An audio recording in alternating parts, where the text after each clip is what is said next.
आप सबको जय मसीह की alpha omega JM Hindi YouTube channel में आप सबका स्वागत है। आज मैं आपको 12 जासूसों के बारे में बताने वाला हूँ, जिसका वर्णन गिनती की पुस्तक में अध्याय 13 वचन 1-14 अध्याय के 24 वचन तक देखने को मिल जाएगा। इसके पहले कि हम वीडियो को शुरू करें, आप हमारे alpha omega JM Hindi YouTube channel को सब्सक्राइब जरूर करें। आइए हम इसके आगे देखते हैं। यह उन दिनों की बात है जब इजरायली मिस्र देश की गुलामी में मूसा की अगुवाई में आज़ाद हुए थे। जब वे यात्रा करके पारान नामक जंगल में आए तो उन्होंने वहां अपने डेरे खड़े किए। तब यहोवा ने मूसा से कहा, कनान देश जिसे मैं इजरायलियों को देता हूँ, उसका भेद लेने के लिए पुरुषों को भेज। वे उनके पितरों के प्रति गोत्र के एक एक प्रधान पुरुष हों।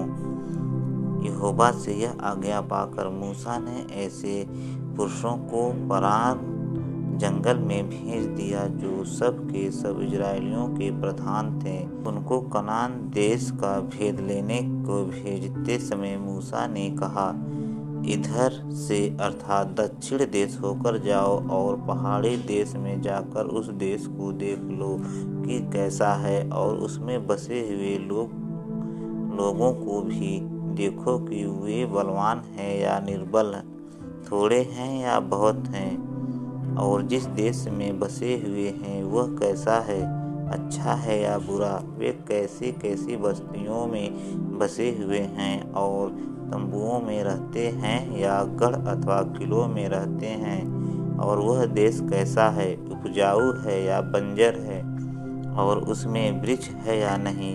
और तुम हिवा बांध चलो और उस देश की उपज में से कुछ लेते भी आना। वह समय पहली पक्की दाखों का था, इसलिए वे चल दिए और सीन नामक जंगल में वे दक्षिण देश होकर चले और हेब्रोन तक गए। वहाँ अहीमन, शेशे और तलमे नामक सी रहते थे। हेब्रोन मिस्र के सिवान में 7 वर्ष पहले बसाया था। तब वे एस्कोल नामक नाले तक गए और वहाँ से एक डाली दाखों के गुच्छे समेत तोड़ ली, और 2 मनुष्य उसे एक लाठी पर लटकाए हुए उठा ले चले गए, और वे अनारों और अंजीरों में से भी कुछ कुछ ले आए। इजरायली वहाँ से दाखों का गुच्छा तोड़ ले आए। इस कारण उस स्थान का नाम एस्कोल नाला रखा गया। 40 दिन के बाद वे उस देश का भेद लेकर लौट आए और पराग जंगल के कादेश नामक स्थान में मूसा और हारून और इजरायलियों की सारी मंडली के पास पहुँचे और उनको और सारी मंडली को संदेश दिया और उस देश के फल उनको दिखाए। तब उन्होंने मूसा से यह कहकर वर्णन किया, जिस देश में तूने हमको भेजा था उसमें हम गए, और उसमें सचमुच दूध और मधु की धाराएं बहती हैं, और उसकी उपज में से यही हैं। परंतु उस देश के निवासी बलवान हैं, और उसके नगर गढ़वाले हैं और बहुत बड़े हैं। और फिर हमने वहाँ अनाकवंशियों को भी देखा। दक्षिण देश में अमालेकी बसे हुए हैं, और पहाड़ी देश में हित्ती, यबूसी और यमोरी रहते हैं, और समुद्र के किनारे और यरदन नदी के तट पर कनानी बसे हुए हैं। लेकिन कालेब ने मूसा के सामने प्रजा के लोगों को चुप कराने के विचार से कहा, हम भी चढ़ के उस देश को अपना कर लें, क्योंकि निसंदेह हम में ऐसा करने का सामर्थ और शक्ति है। पर जो पुरुष उसके संग गए थे उन्होंने कहा, उन लोगों पर चढ़ने की शक्ति हम में नहीं है, क्योंकि वे हमसे बलवान हैं। और उन्होंने इजरायलियों के समेत उस देश की जिसका भेद उन्होंने लिया था यह कहकर निंदा भी की कि वह देश जिसका भेद लेने को हम गए थे ऐसा है जो अपने निवासियों को निगल जाता है, और जितने पुरुष हम में उसमें देखे वे सब के सब बड़े डिल डौल के हैं। फिर हमने वहाँ नपीलों को अर्थात नाकवंशियों को देखा, और हम अपनी दृष्टि में उनके सामने टिड्डियों के समान दिखाई पड़ते हैं और ऐसे ही उनकी दृष्टि में मालूम पड़ते हैं। तब सारी मंडली चिल्ला उठी और रात भर वे लोग रोते ही रहे और सब इजराइल मूसा और हारून पर बुड़बुड़ाने लगे और सारी मंडली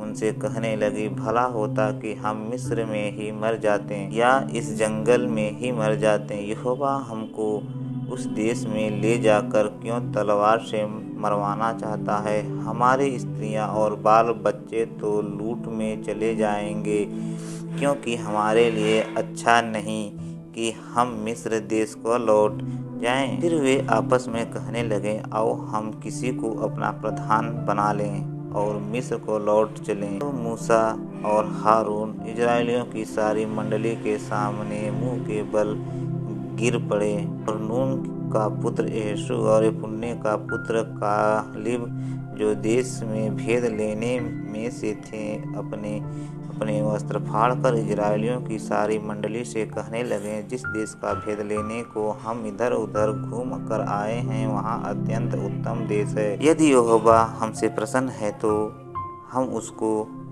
उस देश में जिसमें दूध और मधु की धाराएं बहती हैं पहुँचा कर उसे हमें दे देगा।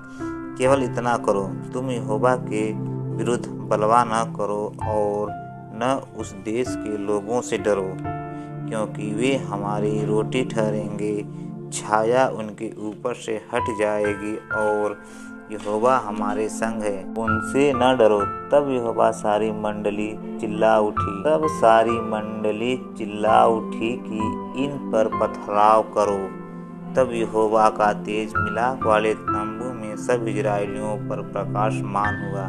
और यहोवा ने मूसा से कहा, वे लोग कब तक मेरा तिरस्कार करते रहेंगे और मेरे सब आश्चर्य कर्म देखने पर भी कब तक मुझ पर विश्वास न करेंगे? मैं उन्हें मरी से मारूंगा और उनके निज भाग से उन्हें निकाल लूंगा और तुझसे एक जाति उत्पन्न करूंगा जो उनसे बड़ी और बलवंत होगी। मूसा ने यहोवा से कहा, तब तो मिस्र जिनके मध्य में है कि यहोवा उन लोगों को उस देश में जिसे उसने उन्हें देने की शपथ खाई थी। फिर यहोवा ने मूसा और हारून से कहा, यह बुरी मंडली मुझ पर बुड़बुड़ाती रहती है, क्योंकि मैं कब तक इनका सहता रहूं? और इजरायली जो मुझ पर बुड़बुड़ाते रहे, उनका और बुड़बुड़ाना मैंने सुना है। इसलिए उसने कहा कि यहोवा की यह वाणी है, मेरे जीवन की शपथ जो तुमने ही कही है, निसंदेह मैं उसी के अनुसार तुम्हारे साथ व्यवहार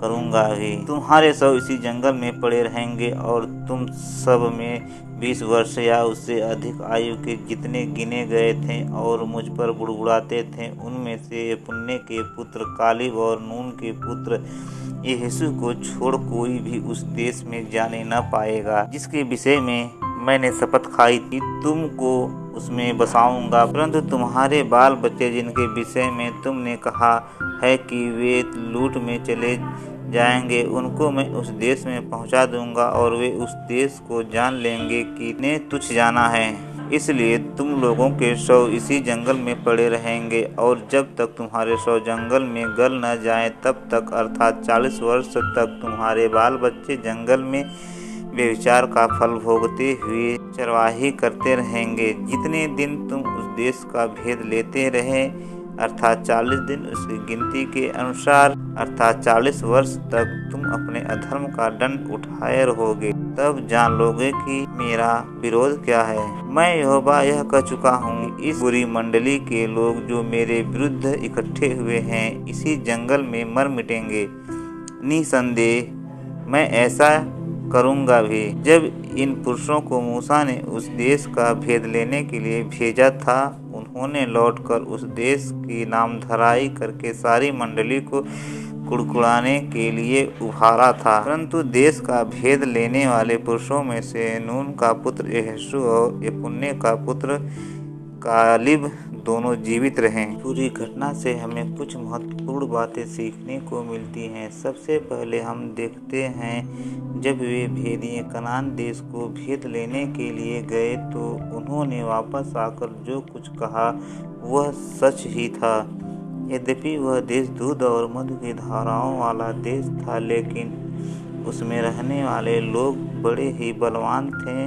उन 12 भेदियों में से 10 भेदियों ने यह मान लिया कि वे उस देश को नहीं जीत सकते, क्योंकि वो लोग इन लोगों के सामने टिड्डियों के समान हैं।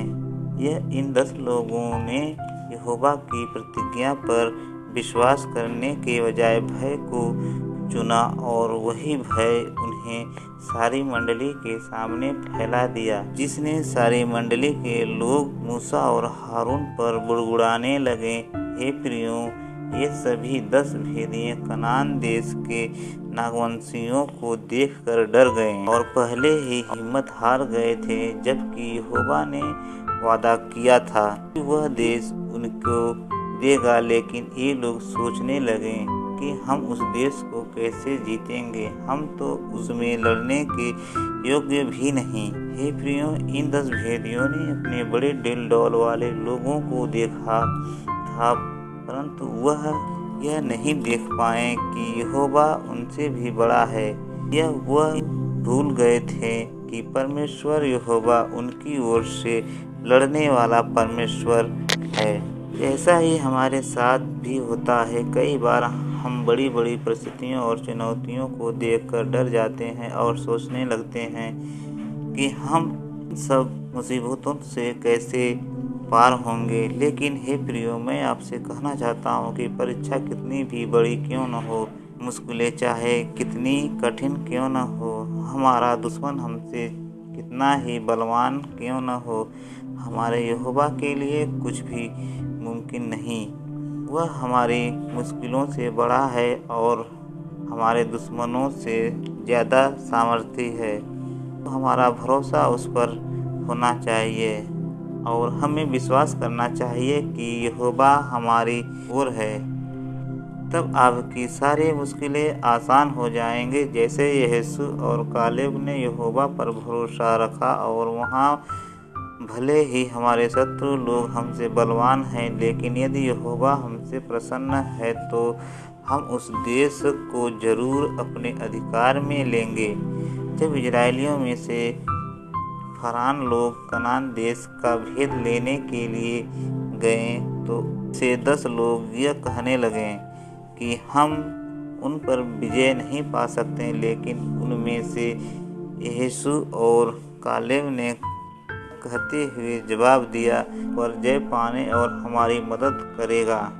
इजरायली पुरुषों ने 6 लाख इजरायली पुरुषों ने बहुमत की बात मानी, अर्थात इजरायलियों को लगा केवल 2 ही यह कह रहे हैं कि हम उस देश को जीत लेंगे।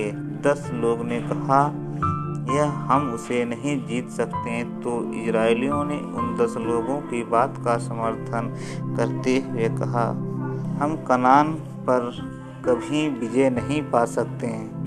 बहुमत के साथ होना खतरनाक तो हो सकता है कि बहुमत का चुना हुआ गलत भी हो सकता है। प्रभु यीशु के बाद याद रखें, हाँ, उन्होंने कहा था कि जीवन का मार्ग सकरा और थोड़े ही हैं जो उसे पाते हैं, और ज़्यादा से ज़्यादा लोग उसे नाश की चौड़े मार्ग में आगे बढ़ते रहते हैं।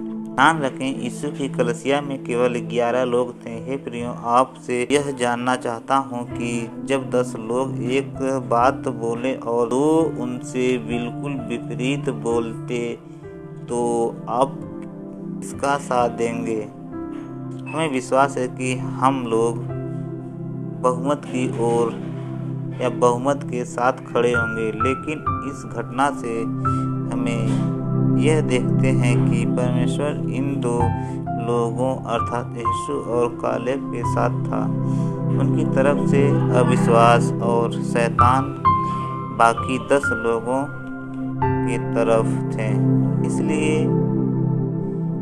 इजरायलियों ने मूर्खतापूर्वक साथ दिया और इसी वजह से उन्हें अगले 38 वर्ष तक जंगल में भटकना पड़ा। यह परखने की शक्ति की क्षमता नहीं थी कि वे परमेश्वर किसके साथ है। यदि एक व्यक्ति जिसके साथ परमेश्वर है तो वही सबसे बड़ा बहुमत हो सकता है। इसलिए मैं तो हमेशा ऐसे व्यक्ति को तरफ रहना पसंद करूंगा जिसके साथ परमेश्वर है। आप यह सोच रहे हैं कि हम कैसे पहचानेंगे कि परमेश्वर किस मनुष्य के साथ खड़ा है। मैं आपको यह बता दूं, जिस मनुष्य के साथ परमेश्वर होगा वह मनुष्य विश्वास की भाषा बोलेगा, अर्थात वह यीशु और कालेब की तरह विश्वास से बोलेगा कि हम जय जरूर पाएंगे, हम शैतान पर जय पा सकते हैं। परमेश्वर शैतान को हमारे पैरों तले कर देगा। यह उस मनुष्य की भाषा है जिसके साथ परमेश्वर खड़ा है। और वह मनुष्य जो परमेश्वर के साथ नहीं है वह कहेगा हम पाप पर जय कैसे पा सकते हैं। आखिर हम मनुष्य हैं और गलतियां इंसानों से होती हैं। और ऐसा कहकर वह बता देता है कि परमेश्वर के साथ नहीं खड़ा है।